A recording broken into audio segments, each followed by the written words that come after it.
Hello and welcome to another edition of WhyTravel.G6 Project Edition.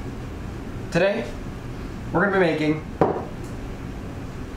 a sailboat. I like to call it a pirate ship because, well, I have 4 kids and I've spent the last 18 years calling everything a pirate ship because that's what you do when you have little kids. Well, that's what I do anyway. Little boat that I got at a thrift store for maybe $5, $2, might have been $2. I've always wanted to make one. What I have here is one that I did make maybe 12 years ago, I'm going to say. Yeah, let's say 10 years ago. I made a boat out of a piece of 4x4 for my son when he was 4 or 5 years old. What I did was drilled holes in the 4x4 and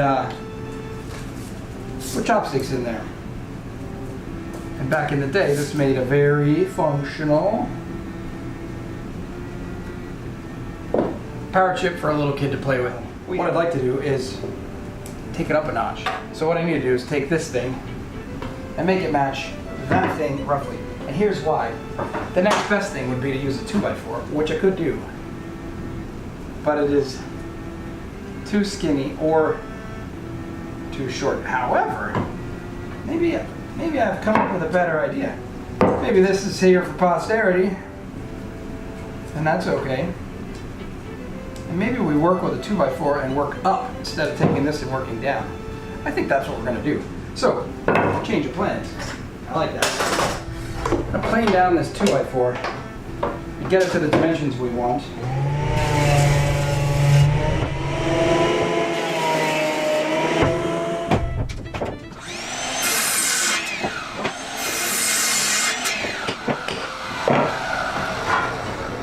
Set that aside.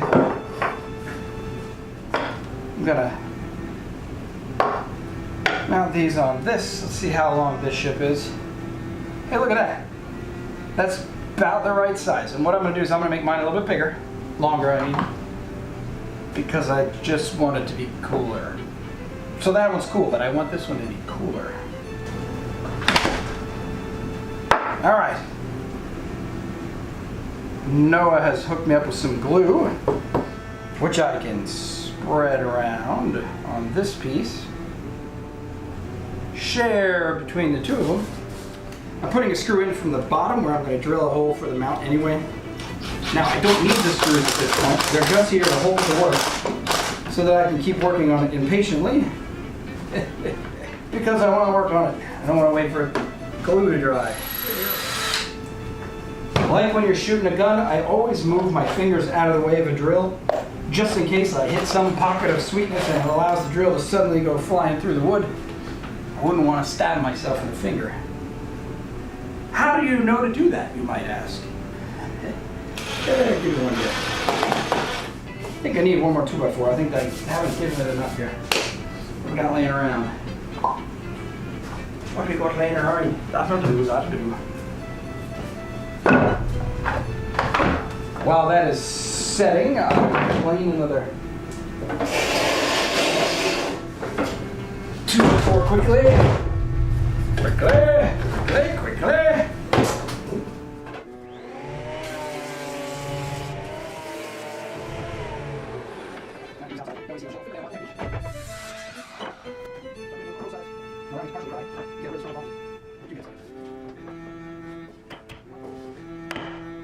Once this is set, I can actually run it through the planer and it'll get rid of all this craziness and allow for a perfect smooth edge on the sides of the ship, which is what we're looking for.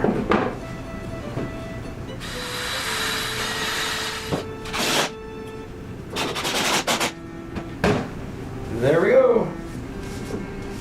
We are set. Off to make sails. My thought on these is I just need a seam that looks like it's a seam. It doesn't need to actually hold anything. Alright, back from making sails. I need to hone my scissors. The diamond file. had these lovely Singer sewing shears that were really just, they cut like butter. Alas, I need to put an edge back on them. Alright, so 1, 2, 3, 1, 2, 3, back 2, 3, front 2, 3. It's like some kind of dance routine. Here we go. Those are the shrieking eagles. Those are the shrieking sailors. Alrighty. Let's see how we're looking. Looking as good can be. I've always wanted to make a ship. I mean, always. As long as I can remember. So the fact that I'm making one now, it's just great. After planing that down, that is absolutely beautiful. The seams are just beautiful. I started using a pen in my shop because, wow, you can get such a fine line out of it. So we're at 2.2 inches. This is a drafting ruler. It has metric. It has taken inches and divided them into tenths. And I just love it. So 1.1 inches would be where I want to put a center line, which I can sand off later. There's the center line. Now, I'm going to put a line. Let's go back 3 and 3. So let me know where my angles will be on the top when I cut them on the bottom. I may be hitting it a lot with a sander and not as much with the blades. And that's A-okay. It'll just get super rusty, that's all.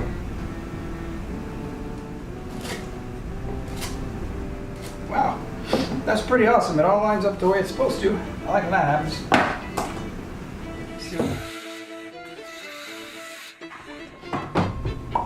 Just like I hoped. And look at that, the glue is so solid, that piece won't come off. Nice.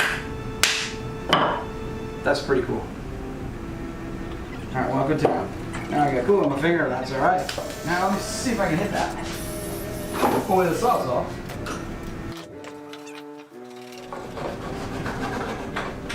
Alright, so that's the bow. Rough cut, as you can see, but it's a good start.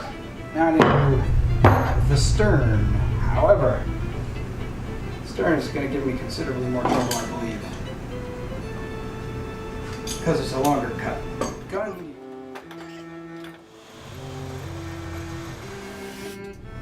First one to nick my bench had to be me, though, right? Because otherwise the kids would have felt bad.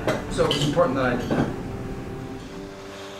In case you're wondering why I'm being so aggressive with this, the finished sanding is where the magic is at. I just need to get the main shape. That's a hot blade, in case you wondered why I dropped it.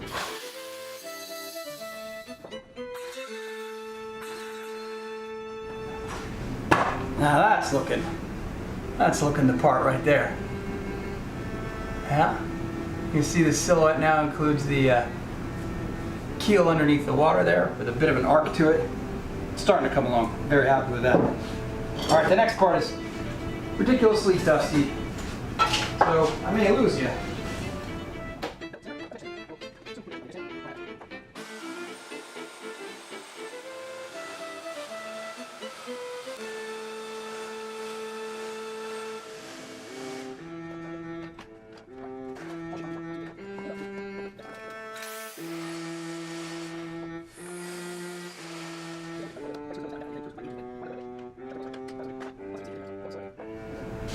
Alright, back to the belt sander. The belt sander, as it turns out, is the hero of the day. It is doing all my shaping for me. So I'm going to get my belt sander set up. I got my bench sander set up, get my shop vac connected to it, and I'm going to continue to shape the hull.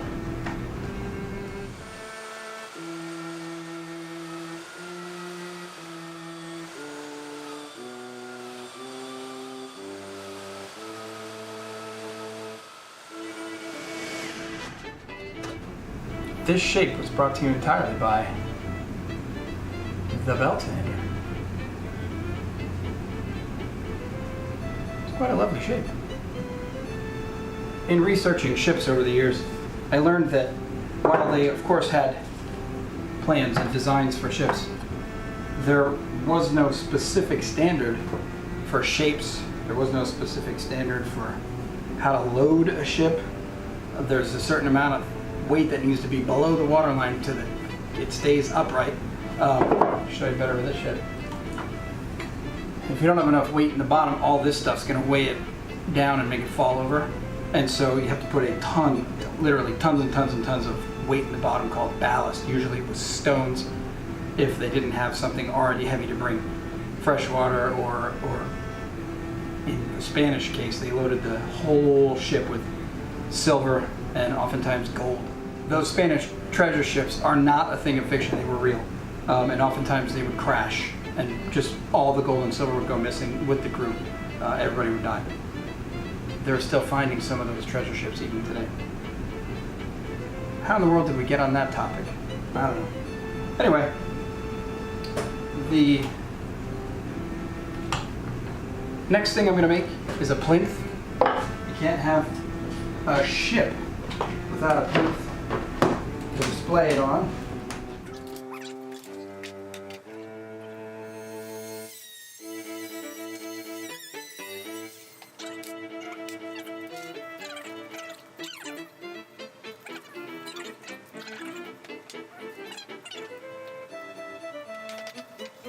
This wood is so sharp that it's sliced, like lacerated sandpaper on my sanding block. There we have the plinth. Very sharp edges. I think it looks nice. Gonna need a dowel to mount it. Let's cut. I'm gonna turn the, I don't even know what you call it. I'm going to turn the pedestal pillars, maybe the pillars. I'm going to turn those on a lathe because I want them to look cool. This lathe was a gift to me from the Queen of America. No, seriously, this lathe was a gift to me from my father. I asked him simply, Dad, do you still have that lathe that you used to have when we were kids? I'd like to turn some chess pieces. He said, no, I don't have that anymore. And then a week later, this shows up in the mail at my house. And I'm like, oh, that's the coolest thing in the world. A month later, and I'm not kidding, I went to his house and he had 13 of them. Well, he had bought over a dozen lathes so that he could piece together the best pieces from all the different ones and make the coolest lathes that a person could have. So that's what these are. I decided on the plinth pillars, I'm going to make 7 rings, and they'll represent the 7 seas.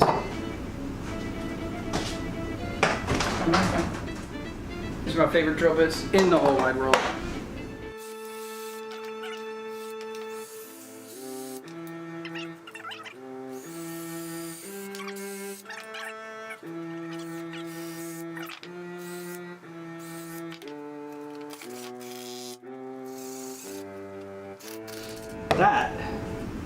That's what I'm talking about right there. Don't want to scar up the top of my ship while I'm sanding the other side of it.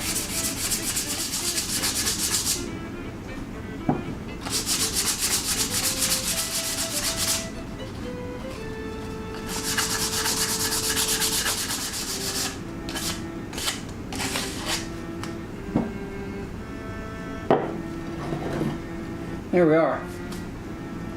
That's a big ship. I like it. Now I need to put masts into it. Ship now. Chopsticks. There we go. That's the one, I say. So just a shallow hole is all I want. Boy, this one's gonna be difficult.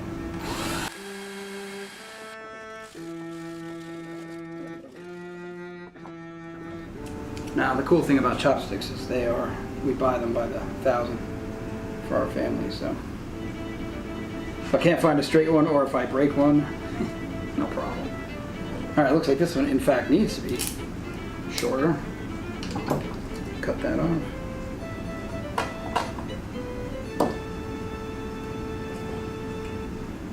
There we go. Oh yeah. That is looking like a bigger version. So we have the exemplar and the model. This one. Alrighty, so the next step is to put holes for the cannons. I'll be using toothpicks because they seem to be the right scale.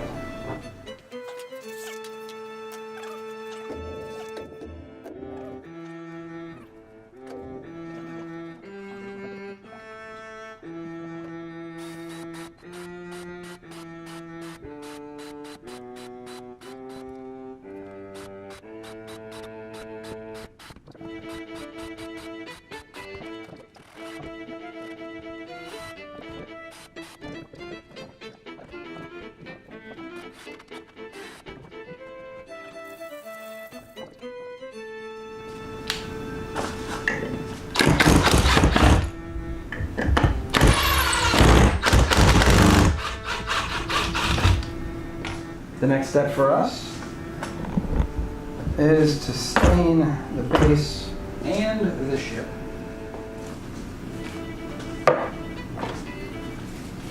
You must be wondering, do you just keep all this stuff laying around? Yes, I do.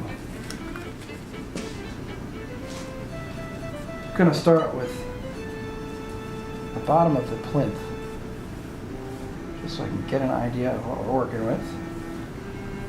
Wow, it looks beautiful. Oh, yeah, that looks beautiful. Boy, oh boy. So when it comes to staining something, the longer you let it sit on there before you wipe it, the darker the stain gets. So in this case, I want it to be very dark. So I actually want to leave it on there. I'd like it to be darker. So let's see what happens if I darken it up a bit.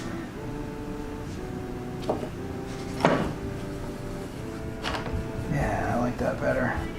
I want to just keep adding layers to it because I'm liking the darkness better. That's lovely. So that's a double coat. Now I want to hit the hull of the ship. This, I'm very excited about this.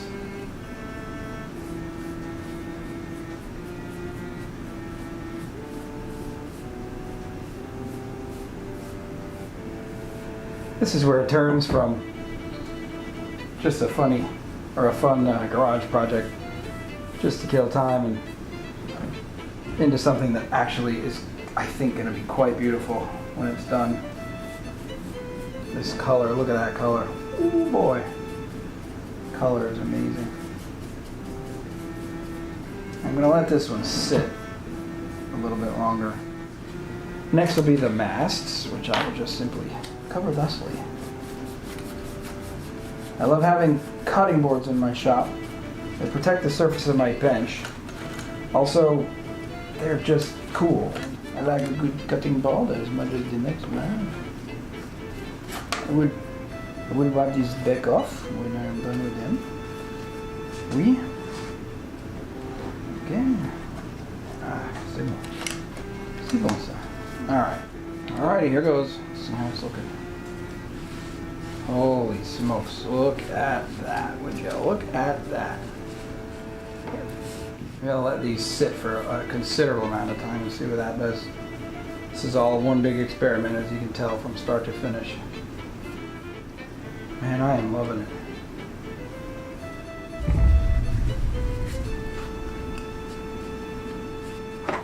I'm not certain what happens when you put stained items to dry in the sun.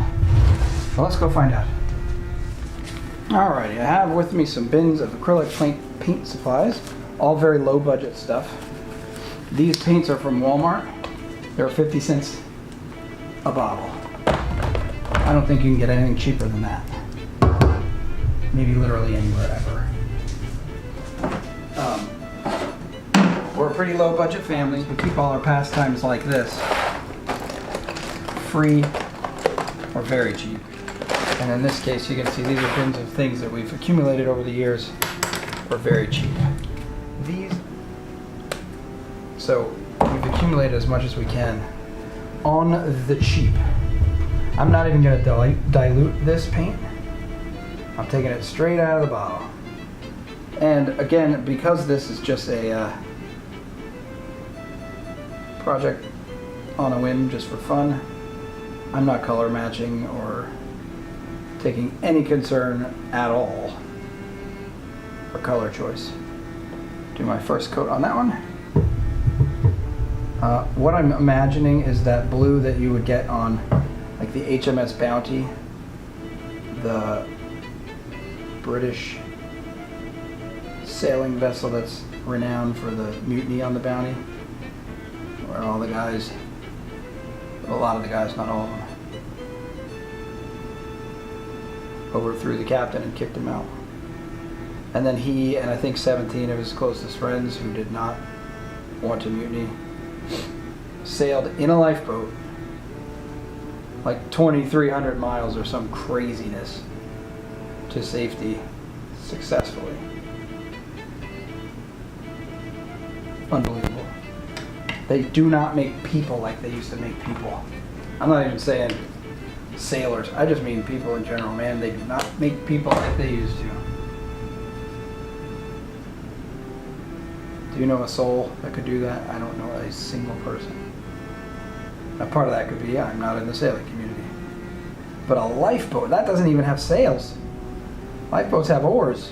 In that case, it was probably an 18 or 20 foot rowing dinghy. I have to go look it up, but craziness. All right. I'm gonna see what this does on the stain. Blends right in. If I take a gray, do a base coat with gray. Oh, that gray goes on like the most amazing beautifulness. Oh, that's beautiful. Next is a bit of detail work. I want to take the hull and paint an undercoat of this light gray along a beautiful line, which I hope will look awesome.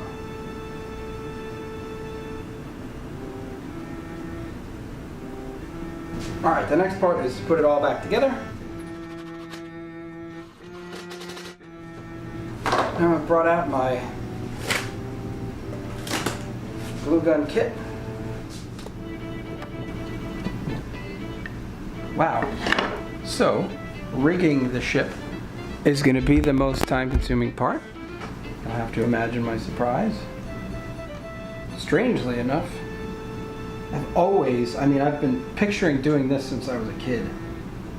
Always wondered, wouldn't you, when you were done with this, just hit the whole thing with super glue? All of it, all the joints, everything. Just to make sure they're going to stay. And the answer I'm discovering is, yes, I am going to do that. Because it just makes sense to do so. Sorry.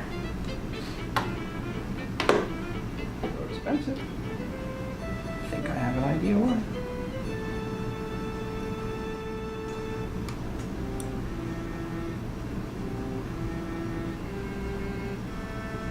I'll tell you what, this has been a tall order. These masks. They're fighting back every step of the way. It's not been awesome. Because let's face it, it's a cool, tall sailing ship, and they just can't be any cooler than they already are. Says I. Being a little bit rough with it, because I'm trying to make sure it's on super sturdy. I don't want it to be a flaky little fragile setup that's going to cause me trouble. So I figure if I'm rough with it now to test all the joints, it'll be less likely to just disintegrate later when I look at it. This is a tiny, tiny masonry hammer that my dad had in his shop when I was a kid. I have no idea why I have it. I bet you he'd be like, yeah, that would be mine.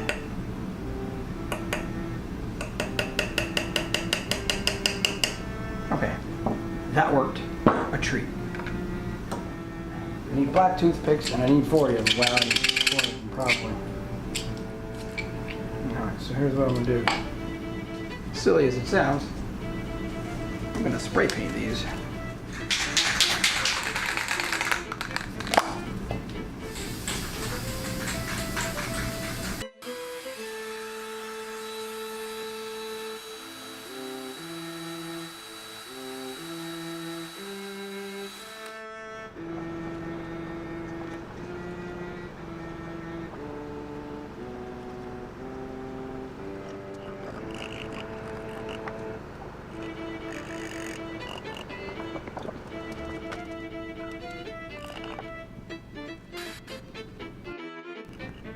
Here we are. In a pinch. Here we are without. There we go. That looks better. Rather than bring my paints back out, got me a Lowe's Never Stop Improving marker.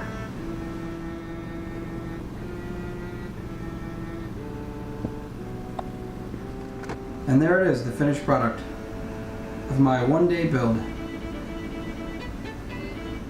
Thank you for watching, and keep your eyes peeled for my next project.